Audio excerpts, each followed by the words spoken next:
নমস্কার বন্ধুরা, পম্পার কিচেনে আপনাদের সকলকে স্বাগত।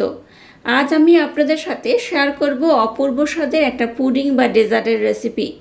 এই প্রচণ্ড গরম থেকে একটু তৃপ্তি পেতে দুধ আর চিনি দিয়ে বানানো এই ডেজার্ট বা পুডিংটা আমার মতো একবার বানিয়ে দেখবেন। খুব কম সময়ে বানানো এই পুডিংটা অসাধারণ খেতে হয়। একবার খেলে দেখবেন আপনাদের বারবার বানাতে ইচ্ছা হবে। তাহলে চলুন দেরি না করে আজকের এই অপূর্ব স্বাদের পুডিং বা ডেজার্টের রেসিপিটা দেখে নেওয়া যাক। আজকে দুধের যে পুডিংটা বানাবো তার জন্য দেখুন এখানে বড় কাপের মাপ করে 1 কাপ আমি লিকুইড দুধ নিয়েছি। দুধের পরিমাণটা একটু আপনারা কম বেশি করে নিতে পারেন। আর দুধটা কিন্তু একদম ঘন করে আমি আগে থেকে ফুটিয়ে জাল দিয়ে নিয়েছিলাম, সেই দুধটা এখানে আমি ব্যবহার করছি।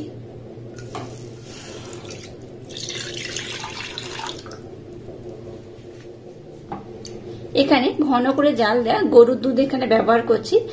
আপনারা চাইলে দোকান থেকে যে প্যাকেট দুধ হয় সেটাও ব্যবহার করতে পারেন। যেটা ফুল ক্রিম দুধ হয় সেই দুধটাই কিন্তু ব্যবহার করবেন, তাতে করে এই পুডিংটা কিন্তু বেশ লোভনীয় হবে। আজকের এই দুধের পুডিং বানানোর জন্য আমি কিন্তু এখানে কোনো রকম ডিমের ব্যবহার করব না, তাই দুধটা একটু ঘন নিলে তাহলে কিন্তু এই পুডিং এর রেজাল্টটা একদম পারফেক্ট হয়। তো দুধটাকে প্রথমে একটু হালকা আমি গরম করে নেব। এর মধ্যে 2 চামচ দিয়ে দেবো মিল্ক পাউডার। একটু মিল্ক পাউডার দিলে দুধটা কিন্তু আরো একটু ঘন হয়ে যাবে, আর এটা কিন্তু খেতে বেশি ভালো লাগবে। মিষ্টির জন্য দিয়ে দেবো 2 চামচ চিনি। আপনারা কিন্তু মিষ্টির পরিমাণটা একটু কম বেশি করে দিতে পারেন। তো একটু হালকা মিষ্টি হলে কিন্তু পুডিংটা বেশি খেতে ভালো লাগবে। এই দুধের পুডিংটা বানাতে খুব একটা বেশি সময় লাগে না, খুব কম সময়ে বানানো হয়ে যায়। তো দুধটাকে দেখুন প্রথমে একটু আমি ঘন করে ফুটিয়ে নেব, ততক্ষণে আর একটা কাজ কমপ্লিট করতে হবে।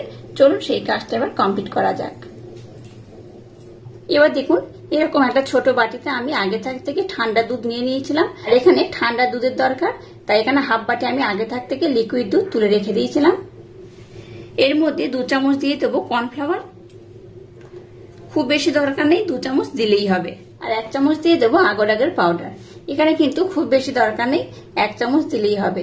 এই কর্নফ্লাওয়ার আর আগার পাউডার এটা কিন্তু ঠান্ডা জল কিংবা ঠান্ডা দুধের মধ্যেই কিন্তু মেল্ট করতে হয়।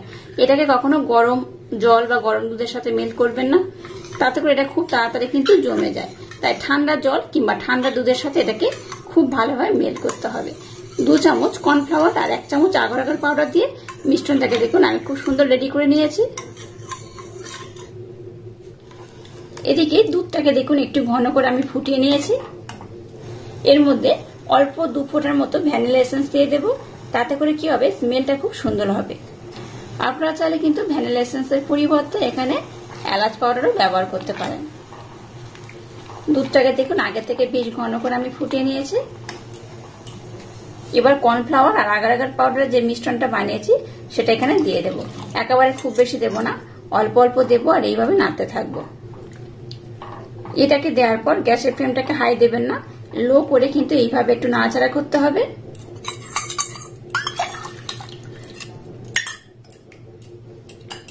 সম্পূর্ণ মিশ্রণটাকে দিয়ে দিয়েছি। এবার দেখুন দুধের ঘনত্বটা কিন্তু আস্তে আস্তে একটু ঘন হয়ে যাবে, দেখে বুঝতেই পারছেন।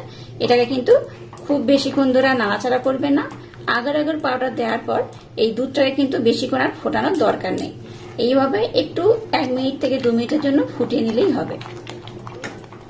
গ্যাসের ফ্লেমটাকে একদম লো রেখে দেখুন এটাকে আমি একটু নাড়াচাড়া করে নিয়েছি। গ্যাসের ফ্লেমটাকে হাই দিয়ে এটাকে ফোটাবেন না, তাতে করে কি হবে এটা মিশ্রণটা কিন্তু অনেকটাই ঘন হয়ে যাবে। এই মিশ্রণটা কিন্তু একদম রেডি হয়ে গেছে। আর ঘনত্বটা দেখুন কেমন হয়েছে, ঘনত্বটা এইরকমই হয়েছে। খুব যেমন ঘন করার দরকার নেই, আবার খুব পাতলা হলেও হবে না। এবার আমি গ্যাসটাকে বন্ধ করে দেব। এবার দেখুন এরকম একটা আমি পাত্র নিয়েছি, আর পাত্রের চারিদিকে একটু হালকা করে আমি ঘির প্রলেপ লাগিয়ে দিয়েছি।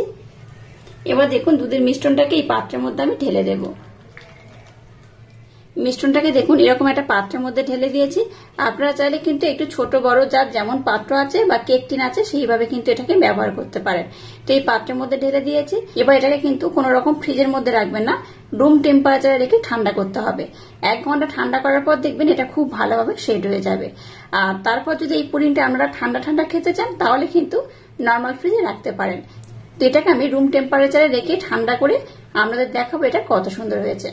দেখুন দুধের যে পুডিংটা আমি বানিয়েছি এটাকে দেখুন আমি রুম টেম্পারেচারে রেখে খুব ভালোভাবে ঠান্ডা করে নিয়েছি। আর দেখুন এটা কিন্তু বেশ টাইট হয়ে জমে গেছে, দেখে বুঝতেই পারছেন অনেকটাই টাইট হয়ে গেছে। এবার এটাকে আমি উঠিয়ে আপনাদের দেখাবো এই পুডিংটা কত সুন্দর হয়েছে। এবার এটাকে ডিমোল্ড করার জন্য একটা ছুরি নিয়ে নিয়েছি। ছুরির মাধ্যমে এই ধারের পোর্শন থেকে এইভাবে আমি একটু কেটে নেব। এইভাবে কেটে নিলে কি হবে, এটা খুব সহজে কিন্তু ডিমোল্ড করা যাবে। এবার একটা এরকম প্লেট নিয়ে নিয়েছি, এর মধ্যে এটাকে আমি ডিমোল্ড করে নেব। এইভাবে ট্যাপ করলে দেখবেন এটা খুব সহজে ডিমোল্ড হয়ে যাবে। এই দেখুন পুডিংটা কত সুন্দর হয়েছে আর কত সহজে কিন্তু দেখুন পাত্র থেকে ছেড়ে উঠে গেছে, আর পাত্রের মধ্যে কিন্তু কিছু লেগে নেই, একদম পরিষ্কার হয়ে উঠে গেছে। এবার এটাকে আমি একটু ডেকোরেশন করে নেব। ডেকোরেশন করার জন্য একটা ছাঁকনি আমি নিয়েছি, এর মধ্যে দেখুন একটু মিল্ক পাউডার মানে গুঁড়ো দুধ নিয়ে নিলাম।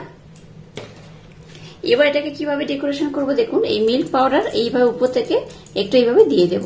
ছাঁকনির মাধ্যমে দিলে এটা কিন্তু একদম ঝুড়ো ঝুড়ো হয়ে পড়বে, তার জন্য কিন্তু এটা দেখতেও ভালো লাগবে, খেতেও খুব সুন্দর লাগবে। এটাকে ডেকোরেশন করার জন্য দেখুন আমি এখানে গুঁড়ো দুধ ব্যবহার করলাম।